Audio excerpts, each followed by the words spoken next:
dari Prodi Administrasi Negara.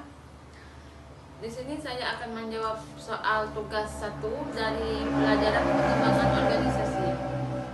Dengan soal mengapa organisasi tersebut perlu melakukan perubahan dan faktor-faktor apa saja yang mendorong organisasi tersebut melakukan perubahan, jelaskan.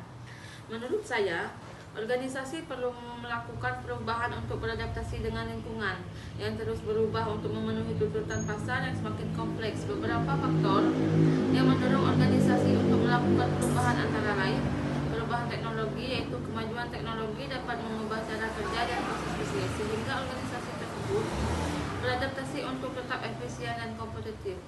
Kedua, perubahan pasar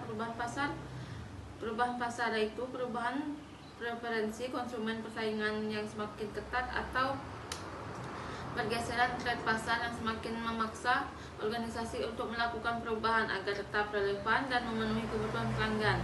Ketiga, perubahan regulasi, yaitu perubahan kebijakan pemerintah atau peraturan industri dapat mempengaruhi cara organisasi beroperasi sehingga perubahan diperlukan untuk mematuhi aturan baru.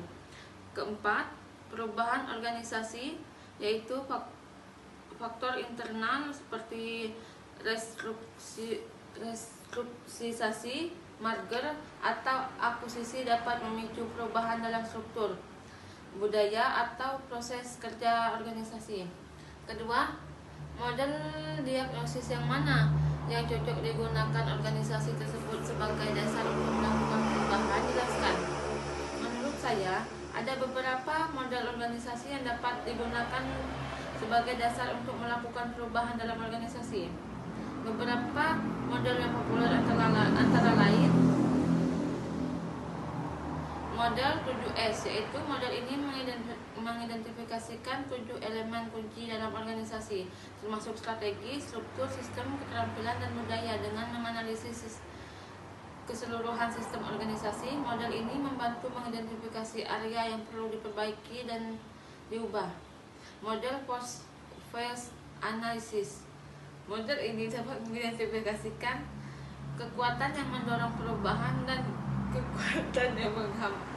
kekuatan yang menghambat perubahan. Dengan memahami faktor-faktor ini, organisasi dapat mengambil langkah-langkah untuk memperkuat kekuatan yang mendorong perubahan dan mengurangi hambatan yang ada. 3. Model gap analysis.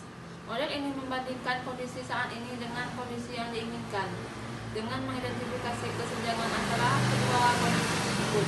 Organisasi dapat menentukan langkah-langkah yang diperlukan untuk mencapai tujuan perubahan.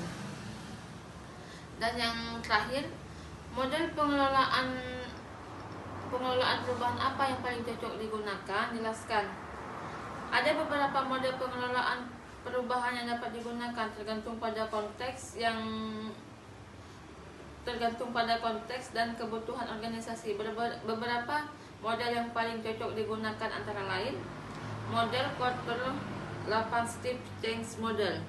Model ini digunakan untuk mengurai 8 langkah yang harus diikuti untuk mencapai perubahan yang sukses, termasuk membangun urgensi, membentuk tim perubahan, dan mekomunikasikan visi perubahan kepada seluruh organisasi. Kedua, model Lewis Change Management Model. Model ini menggambarkan tiga tahap perubahan, yaitu unfreeze, yaitu membekukan kondisi saat ini, change, menerapkan perubahan, dan refreeze, menginstalkan perubahan. Model ini menekankan pentingnya mengubah pola pikir dan perilaku individu sebelum menerapkan perubahan. Ketiga, model ADKAR. Model ini fokus pada perubahan tingkah laku individu. ADKAR adalah singkatan dari awareness atau kesadaran, desire, keinginan, knowledge, pengetahuan, ability,